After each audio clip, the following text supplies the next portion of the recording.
day, grade 12 learners. Welcome to today's business studies lesson. My name is Tedi Sotlaka, and this lesson is brought to you by the Northern Cape Department of Education in collaboration with Pagama Research and Development. Today, we look into grade 12 revision, and the focus is on paper 2. And the main topic we look into is business ventures. And I'm your presenter, Tedi Sotlaka. Let us start our lesson. Our learning outcome, this is what we should focus on. This is what we should master by the end of this lesson. So learning outcomes, the first one is that by the end of this unit, you should be able to know the structure of the paper to say how is your question paper going to be structured. And then you should also be in a position to know the main topics that are going to be assessed for the paper. However, keep in mind that we are only focusing on one main topic for this lesson. And then you should also then master how to do exam preparation, and I'm going to be helping you in the process of preparing for the exam. As we proceed, let's start with the first part, which is the structure of the paper. Our paper is structured into 3. We have section A, B, and C. Your section A will be allocated 30 marks, and the time you should spend there is 20 minutes trying to answer your section A. And then you will be having 2 main topics. This is your business roles and business ventures, which will be allocated 15 marks in the section A. Then you'll be having 1.1 in your section A and 1.2 together with 1.3. So you should know that each is allocated 10, 10, 10. So that's how you are going to be assessed for section A. And what is very, very important is that these are compulsory short questions, meaning everything is compulsory. Then we have section B. In section B, there's an important instruction at the beginning, which says to you, choose any 2 questions. And you should know that you have 3 questions here, and each question is allocated 40 marks, and you are expected to choose only 2. So when we say 40 times 2, then you are allocated 80 marks for section B, and the time to spend there is 70 minutes, making each question to have 35 minutes. Then in your question 2, you'll have questions that will assess business venture subtopics for 40 marks. And in question 3, you'll have now questions that will assess business roles subtopics for 40 marks. And then question 4 will be our miscellaneous total or question, which is having a total of 40 marks. With miscellaneous, we are saying the combination of both the business venture and business roles. So therefore, you're going to have 20 marks that will assess subtopics under the business venture and 20 marks that will assess subtopics under business roles. Then as we proceed, we have section C. In your section C, there's an important instruction at the beginning as well, which says choose 1 question, because you have 2 questions, but you only choose 1. This is your essay type question, whereby you are expected to write an essay, and the mark allocation there becomes 40 marks, and the time you should spend with your essay or trying to write your essay is 30 minutes. And then the questions you have is both question 5 and question 6. So this is to say question 5 will assess an essay under the subtopics of business venture, or with your business roles, you will have an essay which will assess now subtopics under the business role for 40 marks. But remember, you choose only 1. Now, we look into the main topics, which is the second part of our lesson, whereby we are telling you to say what main topics are we dealing with, and we also look into subtopics under each main topic. And remember, the focus is on business ventures. We are going to have a lesson on business roles as well. But now we are looking into business ventures, which will be assessed in question 2, 4, and 5. Now, business ventures will be assessed in paper 2 together with business role. But I said the focus is on business ventures, which will be assessed in question 2, question 4 as a miscellaneous, and question 5 as an essay. Now, these are the main topics, or these are the subtopics under your business ventures. You have management and leadership, which was dealt with in term 2. You have your investment security, which was dealt with in term 2 as well, and your investment insurance together with forms of ownership, and presentation and data response. Those are your subtopics under the main topic we call business ventures, meaning if you are choosing question 2, question 4, and question 5, this is what is going to be assessed. You should know your leadership and management. You should know your investment security together with your investment insurance and forms of ownership. And the last part will be presentation and data response. And we call this main topic business ventures and its subtopics that are outlined there. Then let's start with the first part and try to do a revision maybe on the first subtopic, which is your leadership or management and leadership. We start by looking into the leadership styles. Remember, you have 5 leadership styles. The first one is democratic together with autocratic, and you also have laissez-faire or free reign together with charismatic and transactional. What is important here is that you should know to explain the meaning of each leadership style, because you will then be in a position to determine situations where each leadership style can be used. So the examiner can ask you to say, explain in which situation can this leadership style be applied, because a leader will not use one leadership style, but the leader will use a leadership style based on the situation that they are faced with.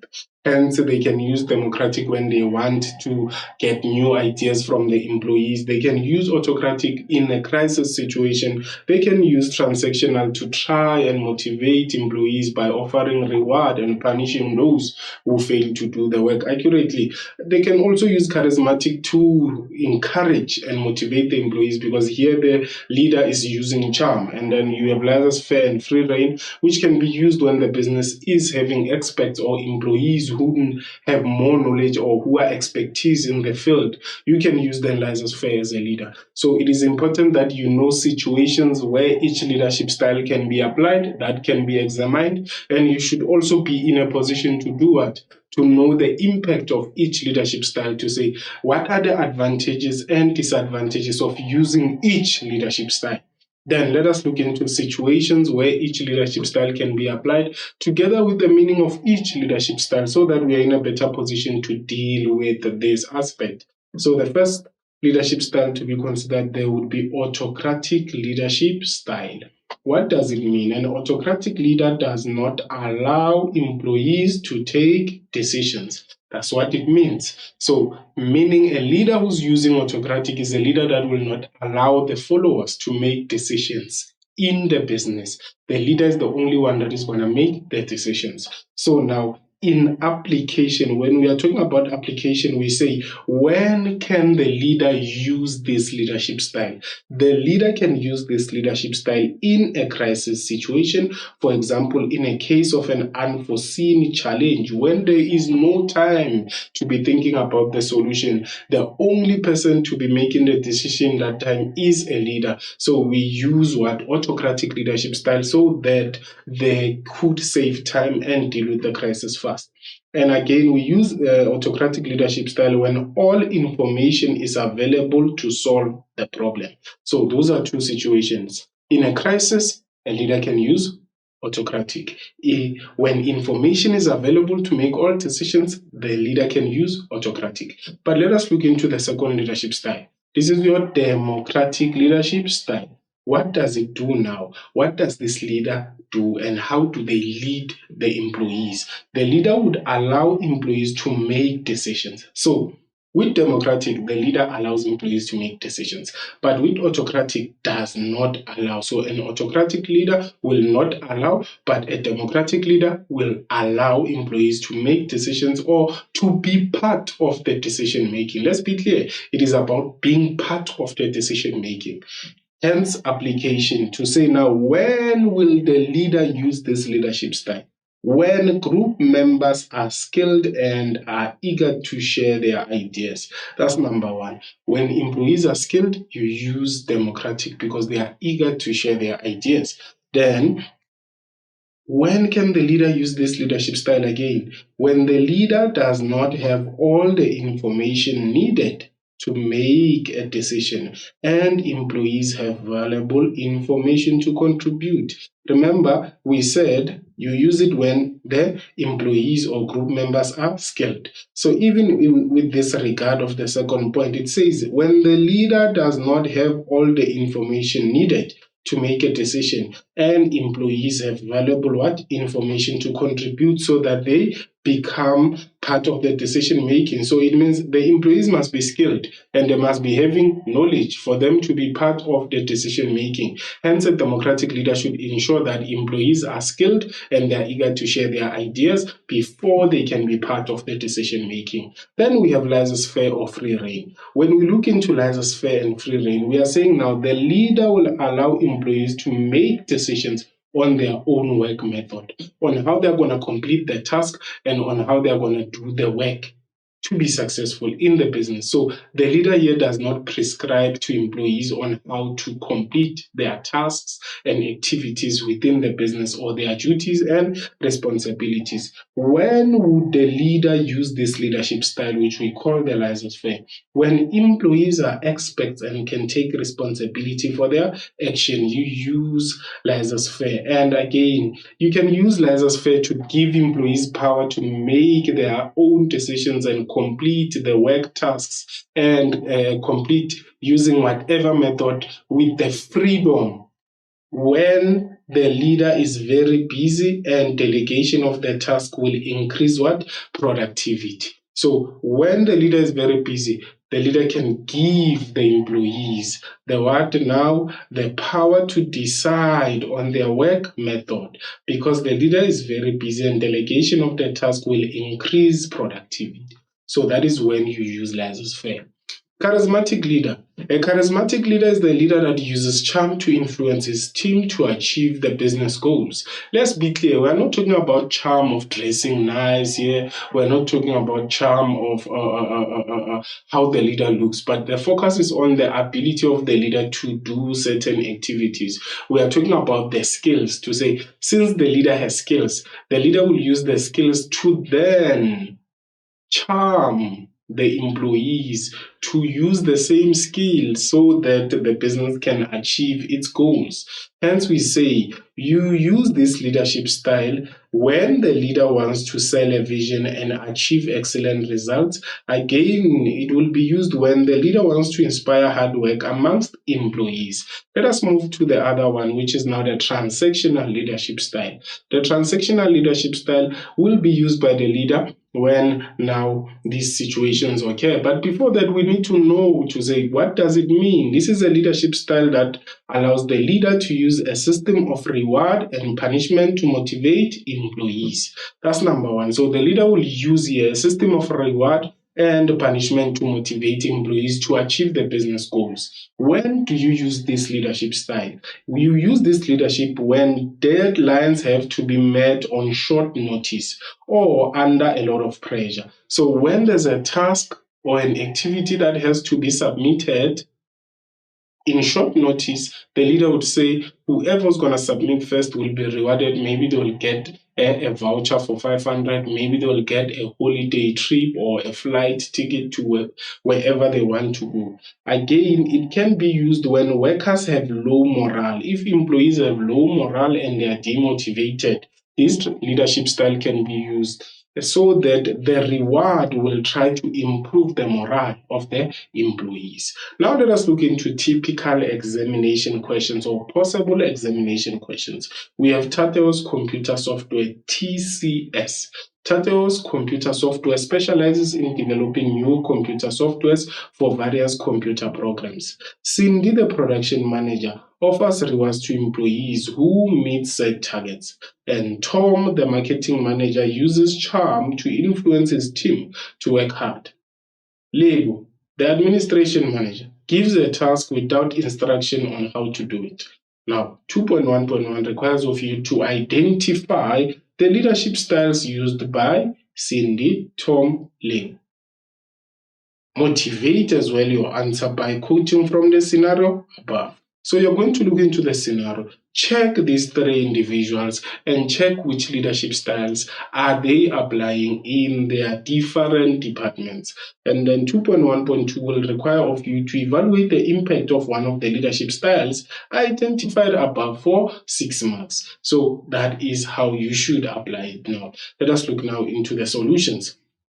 Cindy in this regard is using transactional because the production manager, which is Cindy, offers rewards to motivate employees who meet set targets. What is very, very important here is that with the motivation, you need to quote fully. You need to quote fully because when we are saying quote from the scenario above, this is the scenario above. And as we can check here, they're saying Cindy, the production manager, uses what? Offers rewards to motivate employees who have met the set what? Targets. So let's be clear, the quotation should be done in full so that you don't lose your marks. As you can see here, the production manager offers rewards to motivate employees who have met the set what? Target. So that is 1 mark and 2 marks. And it is transactional because transactional is a leadership style that uses a system of reward and punishment to motivate employees. And then Tom will then be using charismatic because the marketing manager, that's you now motivating, uses what? Charm to influence his team to work hard. So that is another one, which is 1 mark for the motivation and 2 marks for identifying the correct leadership style. Then license fair or free reign. Then when you look into that, this is free reign. Why? Because Lebu, the administration manager, gives a task without an instruction on how to do it or how to complete that task. Why? Because Lebu is aware that he's dealing with or is working with employees who are experts. That's why he gives them the work without telling them on how to complete it because they are experts and they can take responsibility. Let us now look into the impact of each leadership style that was identified because question 2.1.2 is requiring of you to evaluate the impact of one of the leadership style identified above for 6 marks. Let us go then and look into the first, which is the transactional. What are the positives?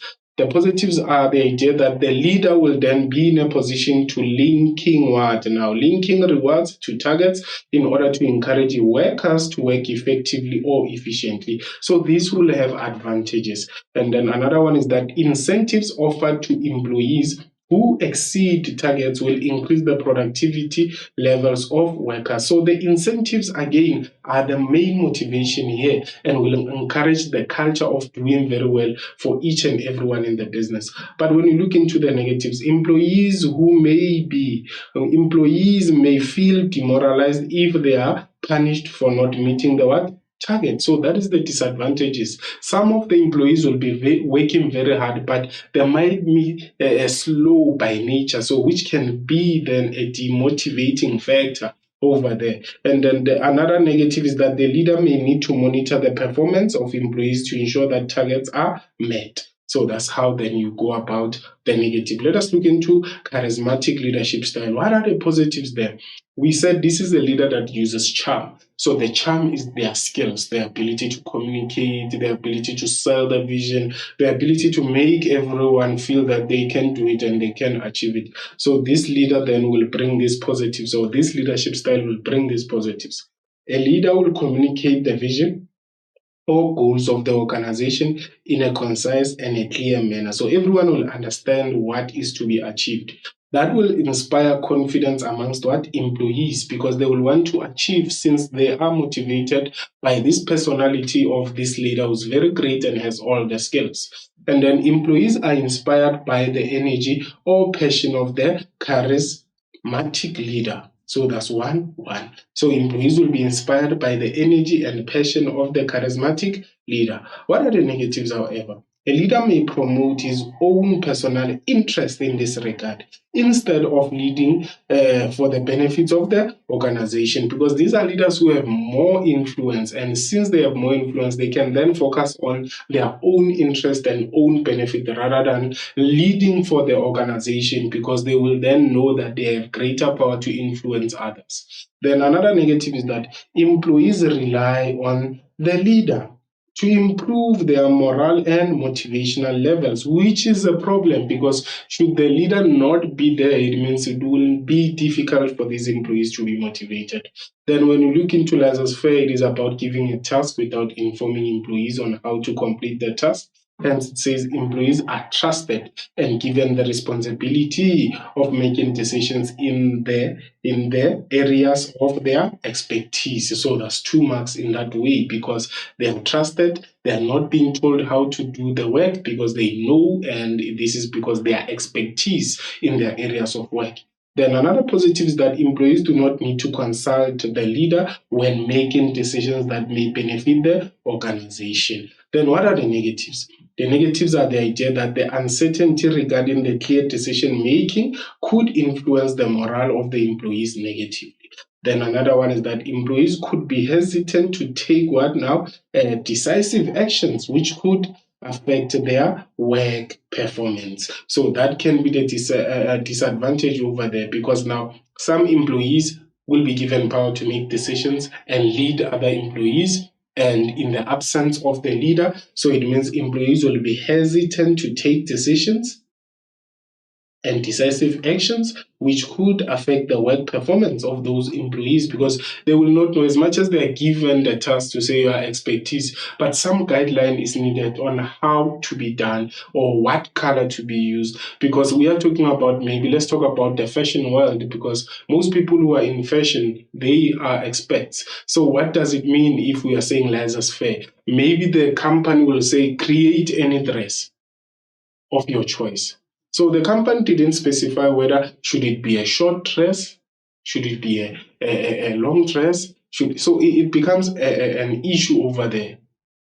Then let us look into other possible exam questions. 2.1 is a direct question that says discuss the situational leadership theory, and then 2.2 can say explain the transformational leadership theory for 6 marks. These are direct questions and these are linking to the what now? They are linking to the theories of leadership. So you should know. Hence here there's an advice to say note there is no impact of leadership theories, meaning there won't be a question that requires of you to talk about positives and negatives around the 3 theories, and then situations in which they can be applied in the workplace. So it says there is no impact on leadership theories and situations in which you should apply these leadership theories. You just have to know how to explain maybe 4 points for each of the theories of leadership. Now let us discuss now the situational leadership theory.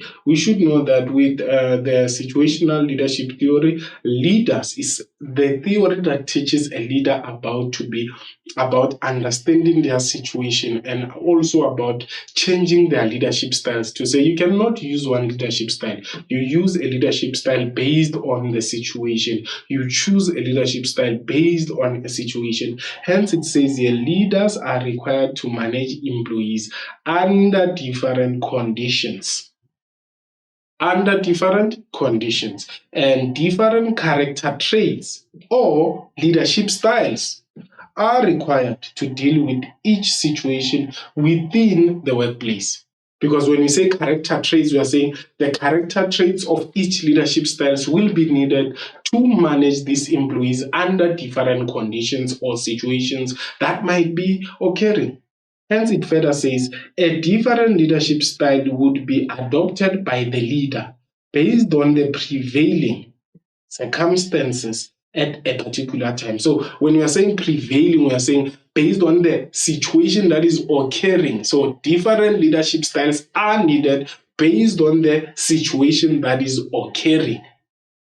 In a crisis, a different leadership style will have to be used. In a situation whereby employees are demotivated, the leader would have to change and now go to another leadership style based on the situation that is occurring. And the situation is developed or it occurs based on the employees. The employees are the ones who are going to create the situation. Now, as we proceed, effective leaders may adopt the leadership style that will ensure that goals of the organization are achieved. Furthermore, the relationship between the leader and the employee is based on values of trust, integrity, and respect, which will help which will help to do what now? It will help to achieve the understanding of different leadership styles being used. Because as the employee and the leader respect one another and trust one another, then they will then understand to say, we are making this decision. Oh, the leader today is autocratic because the situation requires the leader to be autocratic. The leader today is democratic because the situation allows or it needs democratic situation to be applied. So hence we say now the relationship between the leader and the employees are based on the values of trust, integrity, and respect. And the switching of the different leadership style will then make it easier because of the values that we spoke to here, which is respect, integrity, and trust. Then as we proceed transformational, this is a theory that will be used when we are talking about change in the organization. So when we look into this theory would be adopted by a leader during a period in which the organization is experiencing radical change. So when the business wants to change, the leader will have to take this theory, use this theory as the core theory to guide their behavior and the leadership style that is applicable. Hence, we say the leader may use his communication skills, passion, or interactions with employees to convince employees to accept changes that are planned in the organization. And then as we further move here, we say now, when you look into the issue of communication skills, passion, and interaction, it means we are talking to a particular leadership style here, which will then help to convince the employees. And that leadership style can be what? Charismatic, for instance. During charismatic, a leader uses their skills and the personality to charm the employees so that they can accept the change as well. So it can be used in line with that leadership style. So the passion or what now, vision or personality of the leader inspires followers to change their expectations, perceptions, motivation to work towards what? To a common goal. And then strategic thinking leaders will develop a long-term vision for the organization and sell it to the subordinates so that they buy in and push in the work. Then we look into now the second subtopic here, which is your investment securities. When you look into your investment securities, you should know the functions of JSE, investment decision factors, investment opportunities and risk, together with forms of investment and types of shares, together with types of preference shares. Then look into simple and compound interest on how to calculate it. This is one subtopic that has calculations, so you should be ready and bring your calculator as you are going to write your paper 2. Then let us look into the first aspect. The first aspect there is to understand the two, because these two can cause a confusion. We have forms of investment this side, and we also have investment opportunities at this side. So forms of investment will be assessed using the word now, the impact, to say evaluate the impact. And when we say evaluate the impact, we are looking into the word now, we are looking into the positives and negatives.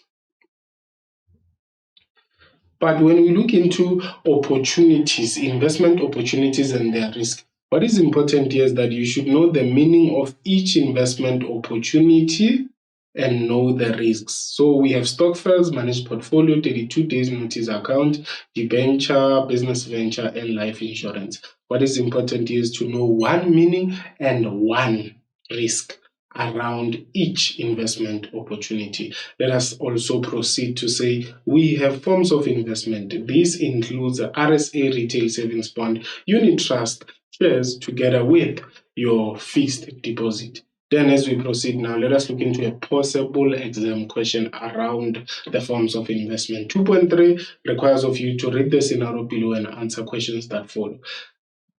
The scenario says to you, Lebu inherited 50,000 from her late parents. And he chose now. Did he choose? He chose an investment where he can earn interest twice a year. Also chose another investment where it will be easy to cash in when the investor needs money. Now 2.3.1 says, identify two forms of investment chosen by Letao and motivate your answer by quoting from the scenario. And then 2.3.2, evaluate the impact of the investment investments, forms of investments identified in question 3.1 for 6 marks. Now, the two answers here, the two answers are straight to the point. Is RSA retail savings bond, because it will allow him to receive what now? To receive interest twice a year. Receiving interest twice a year. The other one is your unit trust, because this is the only investment form where it will be easy to cash in when the investor needs money. So when the investor wants to withdraw, it becomes very easy for a unit trust. So motivation 1-1. And then let us look into the impact now. Retail or RSA retail savings bond, what are the positives? The positives of investing in this form of investment is that you have guaranteed returns, as interest is fixed for the whole investment period. Then another one is that interest rates are market related and attract more investors. And then interest can be received twice a year. So this one we will not mark, and we will consider it to be R because it was from the scenario. And there will be no charges, costs, or commissions payable on this type of investment. Then we look into the negative. A minimum of 1,000 must be invested, which may be difficult for small investors to accumulate. Then retail bonds are not freely transferable amongst what? Investors, meaning you cannot give you cannot give your investor to another person or another investor. Investors need to have a South African identification, which may discourage foreign investors. And then penalties are charged for early withdrawals, especially if the savings is less than 12 months, meaning you should wait for the savings bond to last 12 months with the investment, and then after that, after 12 months, you can withdraw. But should you withdraw before the 12 months, then you will be paying penalties, and which will mean your investment amount will be reduced in value. Then, unit trust.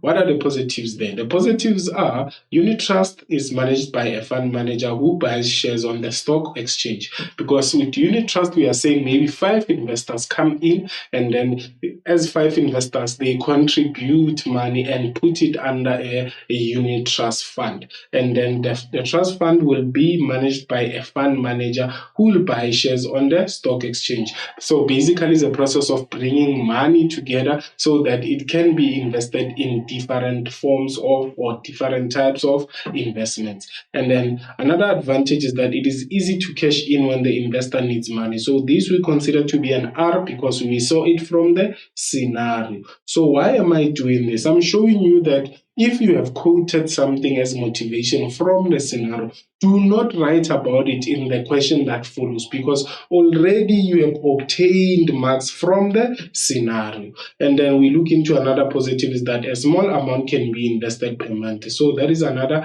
advantage. But what are the disadvantages? Share prices may fluctuate. So this is a disadvantage. Why? Because the fund manager buys shares on the stock exchange or JSE. So the fluctuations will affect the investors. It's not good for people who want to invest for a short period, and it's also not good for people who want to avoid risks. So what is important here is that you are having this sentence, not good for people, not good for people. But what is important is that you should know that it is not good for people who want to invest for a short period, and it's not good for people who want to avoid risks. Then we proceed and look into the other types of questions. Here we are looking into identifying the types of preference shares represented by each statement below. 2.4.1 says to you now, shareholders are entitled to share in any surplus profits. And then 2.4.2 says to you now, shareholders are compensated for past dividends that were not paid out when profits were low to declare what? Dividends. And then 2.4.3 says shares are sold to shareholders at an option of being bought back on certain conditions. So these are the 3 types of preference shares. Remember, you have 4 main types of preference shares. It would be participating, cumulative, redeemable, and convertible. Then what do? You just add non-participating, non-cumulative, non-convertible, and non-redeemable. Then you are done. You are in a position to identify. So meaning you have 8 types of preference shares, and you are expected to choose only 3. So you start by identifying the main ones to say you have participating, cumulative, convertible, and redeemable. Then you check here to say which one is participating and which one is none. You also check which one is cumulative and which one is none. And you need to know your keywords very well. Because when we are talking about 2.4.1, for instance, it says to you, shareholders are entitled to share in any what? Surplus profit. So this will make the answer to be what? Participating preference share.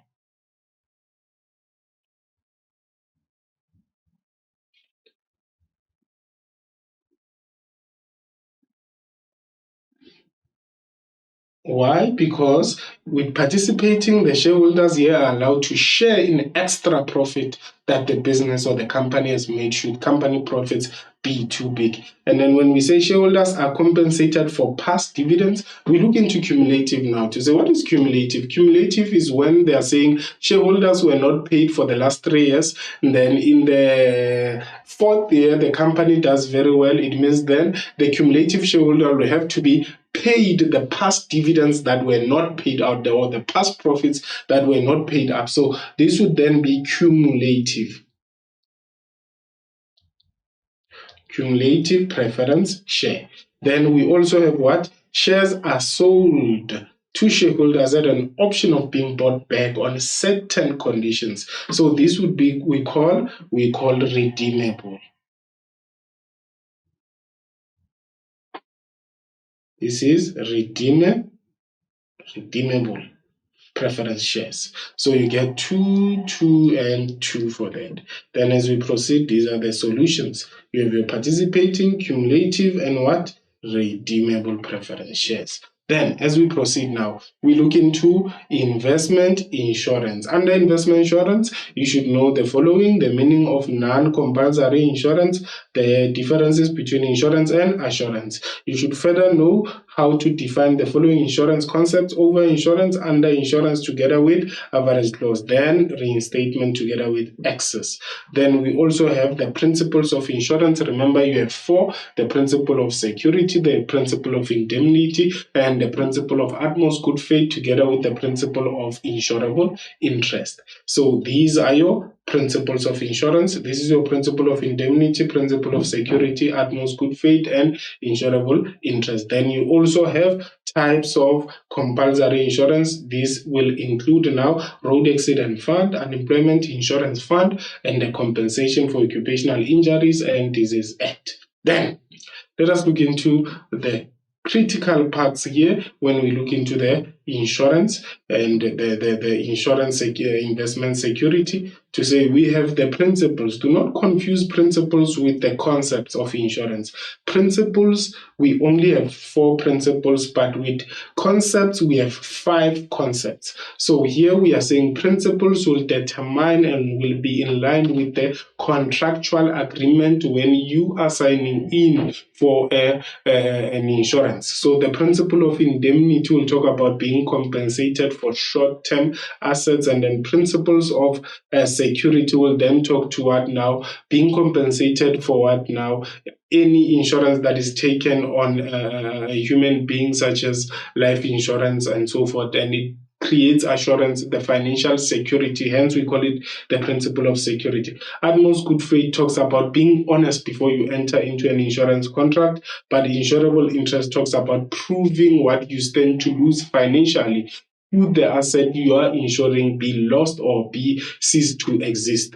But when you look into over insurance, under insurance, average loss, reinstatement, and excess, these are applicable to how situations would occur in an insurance. Hence, we say over insurance is when the business will be insured for more than the actual market value. And then when you look into under insurance, this has to do with the idea that an asset will be insured for less than its actual market value. And then average loss would be applied when goods are under insured, to say the insurance company will have to calculate.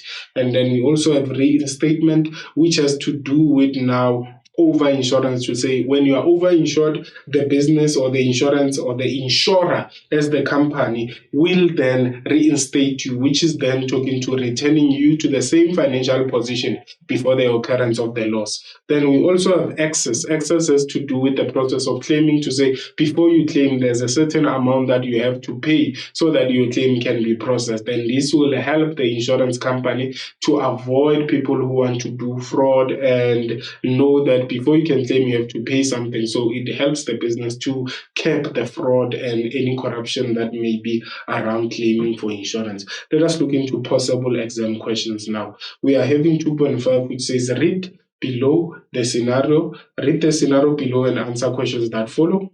The scenario is about top traders who bought stock worth 400,000 but insured it for 300,000. Then a fire. What is important when we are dealing with numbers here is that we need to underline the values. To say here they are saying top trader bought stock worth 400,000. So when we are saying the stock is worth 400,000, what are we talking about? Let's be clear. Stock, this is the market value. This is the market value. Then, but insured it for 300,000. So the insurance amount is 300,000. Underline that part. And then a fire in the warehouse destroyed stock to the value of 60,000. So there was a damage there. So we need to note this to say this is a damage. Then 2.5.1 says, name the insurance loss that is applicable to the scenario above for 2 marks. And then 2.5.2 says, calculate the amount that top trader will receive as compensation from the insurer. Show all calculations for 4 marks. Then there's only one clause here. And which situation is occurring here? 400,000 is the market value. The insurance amount is 300,000. So it means the insurance amount is less than the what? The stock value or the market value. So the clause that would be applicable is average clause. The answer here is supposed to be average clause. Will be activated, will be applicable. Why? Because this is how then the insurance company would deal with a client who's underinsured. And as we can see here, we cannot we can see it's clear that 400,000, which is the value of stock, is less than 300,000. 300,000 is less, which is the amount of insurance, meaning the insured company is aware that top trader has a stock that is 400,000 but is insured for 300,000, which will then mean top trader is underinsured. So which clause does the company apply as the insurance company? The insurance company would apply a clause we call the average clause, because they need to calculate the average in proportion to the what now, to how much the top trader as a company will receive. So the answer is supposed to be average clause. Then we look into 2.5.2, which says calculate the amount that top trader will receive as compensation from the insurer and show all the calculations for 4 marks. So what is important here is to start by knowing your formula. Your formula is insured amount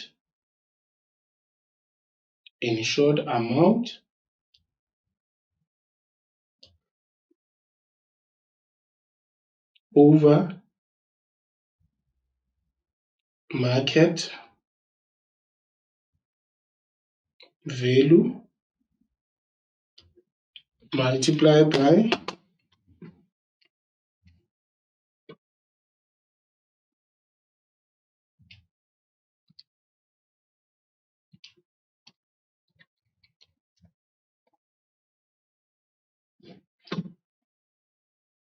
then damages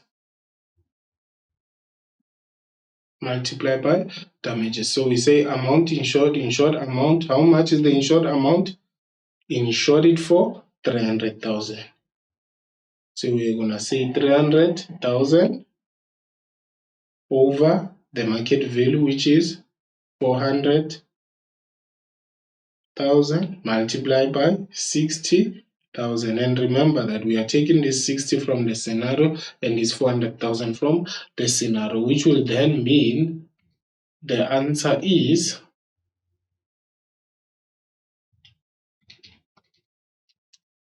multiply by 60. The answer is supposed to be 45,000.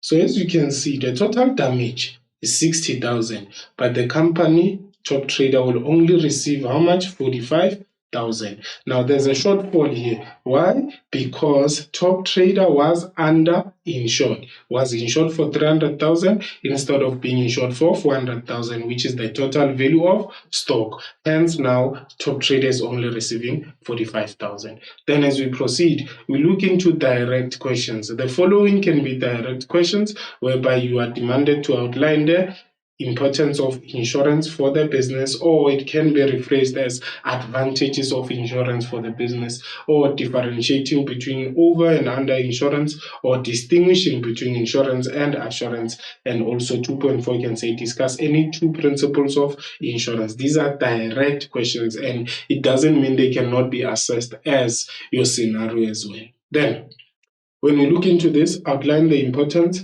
we look into saying the importance of insurance is that it transfers the risk from the insured to the insurance company. The insured is the business, so it means it transfers the risk or the cost of having that asset from the owner to the insurance company. Then the transfer of risk is subjected to terms and conditions of the insurance contract, which will then be in line with the principles of insurance. And then it protects the business against dishonest employees, and it also protects the business against losses due to the death of a debtor. Then we move to another direct question. Then when we move to that, we then look into differentiating between over and under insurance. Over insurance, what do we mean by that? With over insurance, you should know that we are talking about what? Over insurance, we are talking about the idea that now property or assets are insured for more than their actual value. But under insurance, property or assets are insured for their full, or they are not. Very clear. Property or assets, they are not insured for their full market value, but with over insurance, they are insured for more than their value. And then when we further look into the over insurance, the insurer can choose to reinstate the insured. But with under insurance, the insurer will implement average loss, which is the calculation we showed in the previous activity, to determine the amount that will be paid. Then over insurance, businesses will not receive a payout larger than the value of the loss at market value, but under insurance, businesses will only be paid out for the amount of goods or assets that are insured for. So that is how it works. So businesses will only be paid out for the amount of goods or assets they are insured for. If they are insured under, they will receive money, but it will be less than the actual value of the damage. So that's how we deal with under insurance. And then as we move, we look into distinguishing between what? Insurance and assurance. So when you look into the differences there, insurance is based on the principle of indemnity, whereas assurance is based on the principle of security or certainty. That's how you start. Then the insurance it covers a specified event that may occur, but assurance specifies a specified event is certain, but the time of the event is not. No. Hence we say this is assurance. It offers the principle of security. Then insurance is now applicable to short-term insurance, but assurance is applicable to long-term insurance. So that's how you distinguish between the two. Then discussing the principles of insurance. The first principle is the principle of indemnity, which then gives you an idea that it is usually applicable to short-term insurance, as the insured is compensated for specified harm or proven harm or losses. Then that's one. Then you look into the principle of security. When you look into the principle of security, it then says it applies to long-term insurance, where the insurer undertakes to pay out an agreed amount in an event of loss of life. So this is the security part, to say there is an agreed upon amount of money that is paid upon an event of loss of life or loss of employment. Then utmost good faith is about being honest as you enter the insurance contract. Hence, it says now the insured has to be honest in supplying details when entering an insurance contract. Then that's how you deal with that. And then insurable interest. The insured here, we are talking about the insured must prove that he or she will suffer a financial loss if the insured object is damaged. If the insured object is damaged. Then we also have another type of questions whereby you're identifying now from the statements. So it says identify the type of compulsory insurance applicable in each statement below. 2.1, Natalie broke her leg when her car collided with another car and she is demanding compensation for 2 months. And then another one is Pete lost his job due to what now? Retrenchment. Lost his job due to retrenchment and is claiming compensation from the Department of Labor. And then Jamie Ltd ensures that the workplace is safe to avoid unnecessary accidents. Identify the compulsory insurance that is applicable there. So when you look into each there, you must be aware that when we are talking about Natalie breaking her leg because a car collided, we are talking about what? Road accident fund. Road accident fund. Then Pete lost his job due to retrenchment. So this is unemployment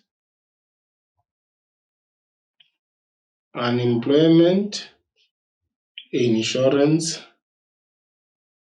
fund. Why? Because we're talking about losing a job here. And this is unemployment. When you lose a job, you become unemployed. And then LTD ensures that the workplace is safe to avoid unnecessary accidents. So this is what now? COEDA. This should be COEDA because now it safeguards the employees in the workplace. So this is road accident fund, this is unemployment insurance fund, and compensation for occupational injuries and disease. Then as we proceed, then we look into forms of ownership. What is key there is for you to understand the criteria of forms of ownership that will help you determine the success or failure factors for each form of ownership. So it's important to know tax implication to say when we talk about tax implications deal with the requirements of each form of ownership, determining the impact of taxation on the success and failure of each form of ownership. Then management, we talk about the ownership in terms of management functions to say who will manage the business and how will it affect the success and failure of each form of ownership. Capital refers to the ability to obtain capital to say which form of ownership would allow the owner to get capital and bigger capital for that matter, which will contribute to the success and failure. And then division of profit refers to how profit is divided between owners, shareholders, or investors of a particular form of business or form of ownership. Then legislation and legal requirements, we are talking about the cost, for instance, of establishing or starting a business and how it will impact on the success or failure of that form of ownership. And also we are looking into the establishment cost and the time before the business can legally do the operations. Then possible exam question there, we have a scenario, Khadija Printers, Pty Ltd. So when you look into Khadija Printers Limited, it needs a large amounts of capital for expansion, and their management decides to convert the company into another company so that they would be able to sell shares to the public on JSE. Now the question is, identify the form of ownership that Khadija Printers Pty Ltd wants to be converted into. Motivate your answer by quoting from the scenario. So here they're saying Khadija Pty Ltd needs large amount of capital for expansion. They want to grow, and this is Pty Ltd, and the name of the company that ends with Pty Ltd, we call it a private what? Company. So their management decided to convert to another type of company so that they would be able to sell shares to the public on the JSE. So identify their company that they want to be converted into. This is the company that allows them to sell shares to the public. So the answer here is supposed to be public company. Because with public company there, then Khadija Pty will then be allowed to sell what shares to the general public, meaning the community members. So that would allow for growth of the company. Then explain how division of profits and taxation can contribute to the success of this form of ownership. So when you look into that, the answer is what? Public, and the motivation is so that they would be able to sell shares to the public on JSE, and then you get your 3 marks. Then we move to the solution again, division of profit. How will profits be divided? And how will this contribute to the success? That high profits and good returns to shareholders indicate the success of a company, which will increase the value of shares. That's correct. But the failure that shareholders may sell their shares when dividends are low, resulting in a drop in the share price. So with the success, we are saying if the share price is 10 Rand and the company is doing very well and getting high profits, the share price can move from being 10 Rand for each share to being 100 Rand. But should there be a failure in the company and the company does not pay dividends or dividends are low, what happens is that the 100 Rand can move from being 100 to being 10 Rand again. So it depends with the company performance. When the company profits are high, the share price can move from 10 Rand to 100 Rand. But when the company profits are low and dividends are low, then the share price can move from being 100 to 10 Rand. So that will result in a drop in the share.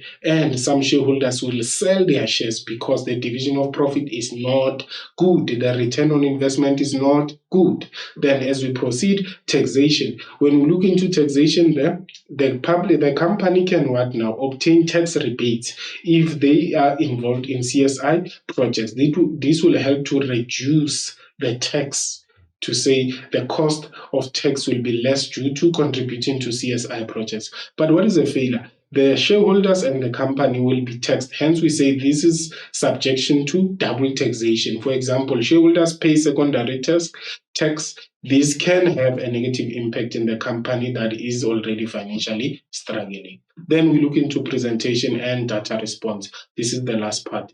We will be looking into factors to be considered before, when preparing, and factors to be considered while presenting. This is during the presentation, and also you need to know factors to master around providing feedback in a non-aggressive manner or in a professional manner. Then presentation factor that you should also know is how to improve the presentation for the future and maybe the impact of visual aids. Those are always important when you look into the presentation. Now, we will be looking into 3 factors at a go. For instance, when preparing, the presenter should have a clear purpose and the main points of the presentation. However, while presenting, then they have to establish credibility by introducing themselves at the start of the presentation. And they also say show the most important information first. So this important information will be the main points, points. And then when we look into another point, it says prepare a rough draft of the presentation with introduction, body, and conclusion. Hence, it's important to say in the introduction, then they will talk about establishing credibility. Then be fully conversant with the content or objectives of the presentation. And hence, again, here, when you look into that, being fully conversant with the content of the presentation so that you present very well. So this would happen before. This would happen before the presentation. Then, as we look into while presenting, make the purpose of the presentation clear at the start of the presentation. Hence, when you are preparing, you had to be clear around the purpose. Hence, we say make the purpose clear, purpose. And then rehearse in order to what now? To show confidence. Hence, that would help the presenter to maintain eye contact with the audience during the presentation, and consider the time frame for the presentation. And then here it says involve the audience with a variety of what? Methods. Then when we look into providing feedback in a non-aggressive manner, be polite when responding to questions. Ensure that each question is understood before responding, and then be honest when responding to questions and keep answers short and to the point. Those are your presenting factors. Let us look into a typical exam question. We have a scenario here which will require you to read the scenario below and answer questions that follow. Wali's presentation. Wali is a financial manager and presented a financial report during the annual general meeting. He considered the time frame for her presentation, and then he also rehearsed to ensure confidence in the presentation. While he maintained eye contact with the audience, and he also used appropriate gestures. Then 2.1.1 says, quote from the scenario above 2 factors that Wally considered when preparing for a presentation and while presenting. So this is for 4 marks. Then use this table below as a guide. So the solutions there is that when you look into the following, considering time frame for a presentation, this is when preparing. He also rehearsed to ensure confidence. So this was done when he was preparing. But while he was maintaining eye contact, this was during the presentation. And when he also used appropriate gestures, this was during the presentation. Hence, we say when you look into the solution, you consider the time frame for her presentation. This was during the preparation, and he also rehearsed to ensure confidence. This was also during the preparation. But when you look into Wally being what he had to consider when presenting, Wally maintained eye contact with the audience while presenting, and then he also used appropriate gestures while presenting. So that's how you go about that. Then we have another possible exam question whereby you are required now to identify the visual aid from the scenario. Now we have Thokoza Family Fitness, TFF. The management of Thokoza Family Fitness requested Mr. Chabalala to present business financial statements to various stakeholders. He distributed the printed material of his presentation at the start of the presentation. Then 2.1.1 says, identify the visual aid applicable in the scenario above and motivate your answer by quoting from the scenario. And then 2.1.3, discuss the impact of the visual aid identified in question 2.1.1 for 6 marks. And then 2.2 says, advise the marketing manager on the impact of using PowerPoint during the presentation for 6 marks. So when we are looking into this scenario, which visual aid is applicable there? Mr. Chabalala was asked to present the business financial statements to various stakeholders. We don't have an answer there. But we have an answer immediately. They say he distributed printed material of his presentation at the start. So printed material would then be considered to be handouts. Handouts. So the visual aid that is applicable is handouts. Let's check if I'm correct from the solution. Handouts, and 1 mark for the motivation. Remember, quote as it is. He distributed.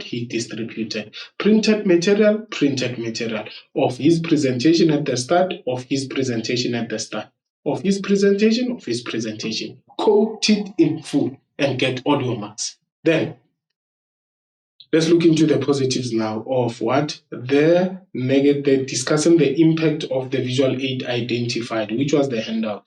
Meaningful handouts can be handed out at the start of the presentation to attract attention. We won't give this one a mark because it's a repetition. We saw it from the scenario.